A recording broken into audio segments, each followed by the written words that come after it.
Today, we are actually analyzing what is considered by some people the most popular and luxurious soap brand out there, Claus Porto. These soap bars cost close to $30 per bar.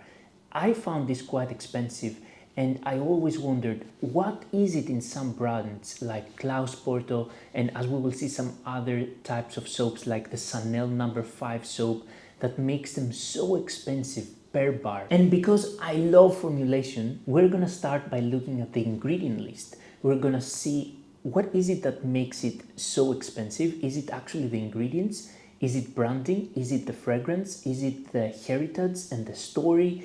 We're gonna look at the ingredient list. We're gonna look at the process itself, which is not the typical saponification process we make at home. Basically, they use something called triple milling process, which is something that you cannot replicate at home. And then we're gonna discuss actually the importance of branding and also fragrance and storytelling in a product. So Claus Porto is a brand founded in Lisbon in 1887. It's sold in boutiques across Europe and the US, and basically the packaging is so beautiful you kind of don't want to unwrap it. So I had this question, what are you actually paying for? And that's what this video is about, a soap maker's honest analysis on this product. We're gonna look at all the ingredients, the process, and just understand the science behind it and the importance of branding and storytelling in a soap company. Stick around because what I actually found about this soap is quite surprising. And if you're completely new here, my name is Perry. I have a background in chemical engineering and a master's in biotechnology. I've been working in the biotech industry as a fermentation scientist for the past 5 years, focusing on skincare molecules. And I am obsessed with understanding formulation and the why behind things. And this is exactly what I'm doing with this channel. I want to inspire you to not only copy recipes, but to also understand how to design your own recipes and to understand the why behind each ingredient you add. And a lot of you who are here and watching this right now, you're watching it because you might be interested in making your own skincare and soap at home. That's why I made a free PDF that shows you that you can actually make 6 different skincare products with only 7 ingredients. And this is to show you that you don't need 100 different ingredients and oils to make skincare or soap at home. You only need a few ingredients and the understanding of those, tweak the ratios, and you make a completely unique product. If you want this, comment formulation and I will send it to you as soon as I see your comment on YouTube. Okay, let's get down to it. Let's go first and start with the ingredient list. This will make us understand exactly what's going on, the science behind it. Once we look at the ingredient list, we're gonna look at the process because, as I told you, this is a different process than usual. This is a process that is not your typical saponification reaction. So let's take a look at this soap right here called Citron Verbena. So I always like to go first to the ingredient list and look at the ingredient list to see what it actually contains. And basically the ingredient list is the INCI name. So the INCI is the International Nomenclature of Cosmetic Ingredients. When you see the ingredients here, they have to be added in the order they are made during the process. So first you add the palm oil and so on, then you add the fragrances, the colorants, and so on. So let's start from the beginning. We have sodium palmate. Sodium palmate comes from palm oil. Palm oil reacts with sodium hydroxide and it produces sodium palmate, which is a compound that creates an amazing, rich, creamy, and stable lather. Palm oil is very, very popular. Of course, there are some sustainability issues with that. That's why a lot of people buy RSPO palm oil, which is sustainably sourced. But palm oil in itself, you know, it's an amazing ingredient. It's very similar actually to beef tallow.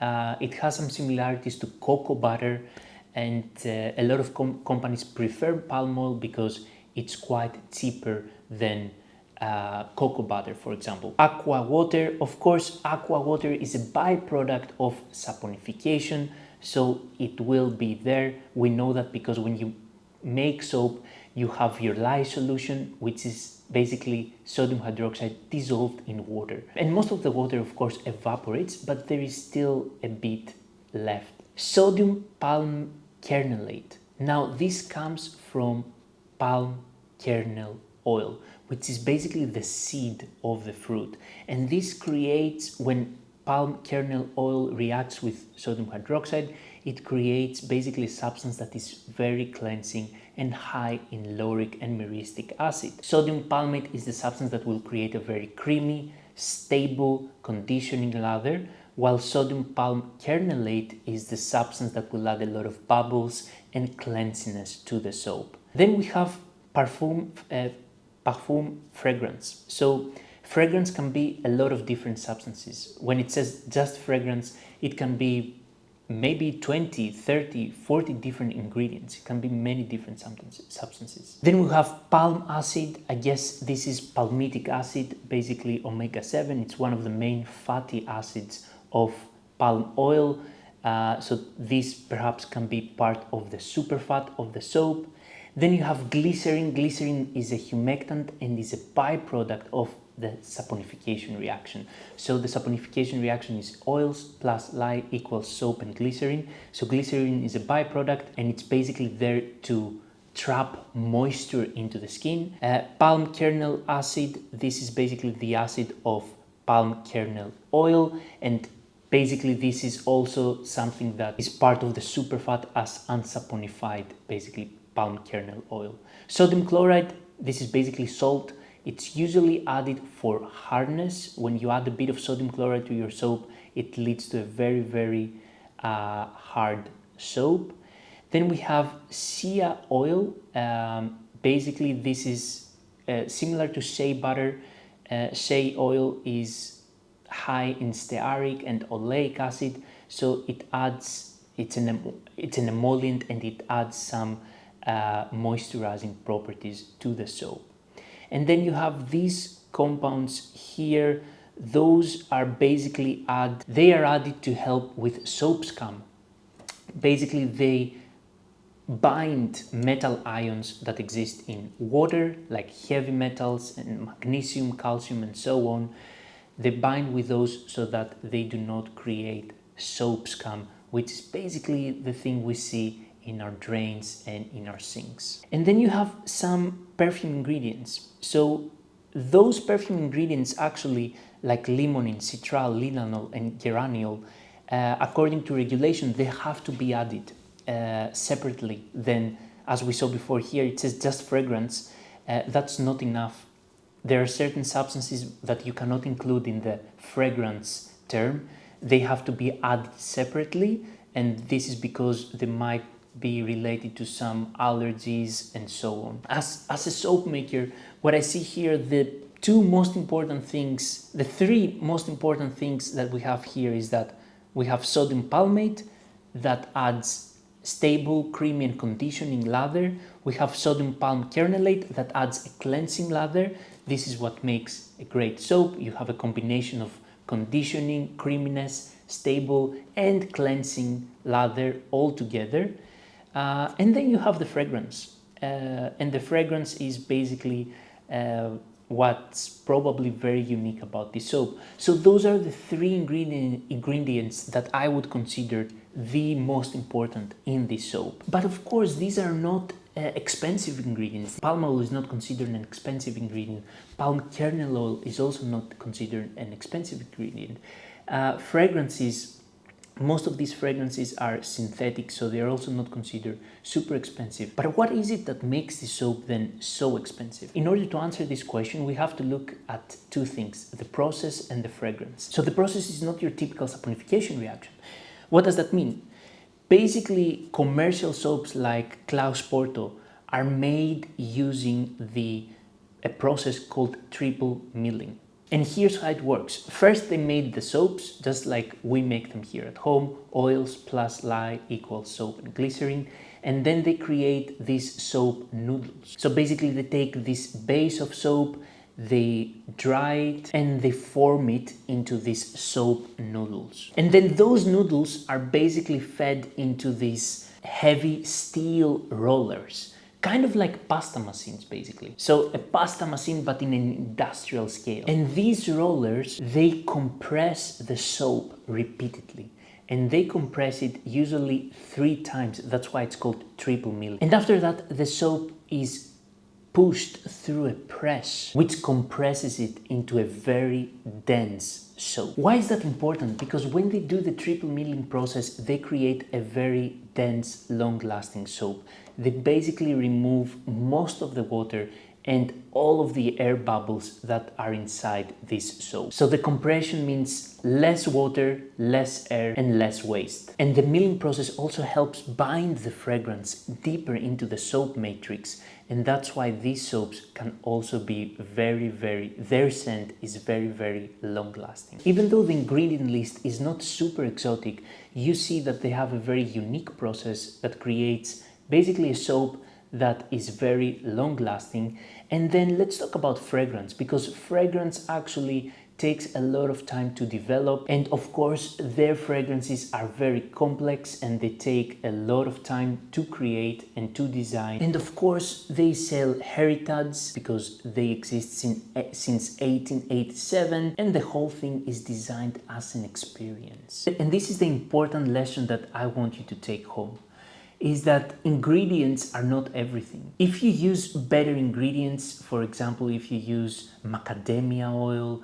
or avocado oil or something that is very expensive, it doesn't necessarily mean that it's gonna create a much better soap. You see, the most luxurious soap brands out there, they use very simple oils like palm oil and palm kernel oil, which are very cheap actually to buy. And we see the exact same thing with soaps like the Chanel No. 5 soap. It actually has very similar ingredients. It has sodium palmate and sodium palm kernelate, and it costs actually $40 per 150 grams. It costs $40 for one soap bar. And this is a very, of course, unique soap because of the branding and the fragrance it contains. And even soaps like the Acqua di Parma Mirto di Panarea citrus soap, which costs 55 euros for basically a bar of soap. And if we look at the ingredients again, it has sodium palmate, sodium palm kernelate, and fragrance. So again, it's the storytelling, the branding, and the fragrance that makes all the difference in these soaps. And a lot of times people who buy your soaps, they are not chemists. They will not look at the ingredient list and see how much it costs to actually make those soaps.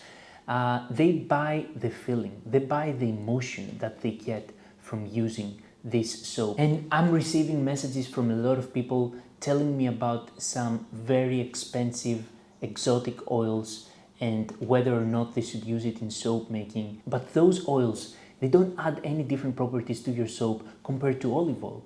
Olive oil is high in oleic acid, and then you have other oils that are high in oleic acid, like avocado oil or macadamia oil, but those are 2 or 3 times more expensive. And all of the nutrients, like the vitamins and the antioxidants that exist in macadamia oil or avocado oil, they get degraded during saponification reaction, where you have a high pH and high temperature. So is $26-30 worth it for a soap?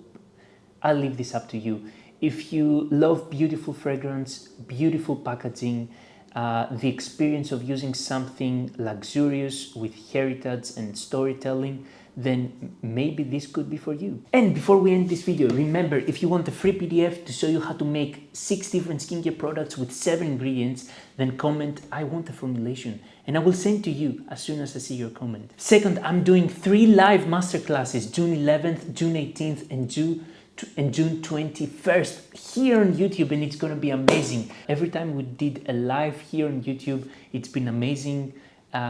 We got a lot of great feedback. There was a lot of people who gained a lot of value out of it.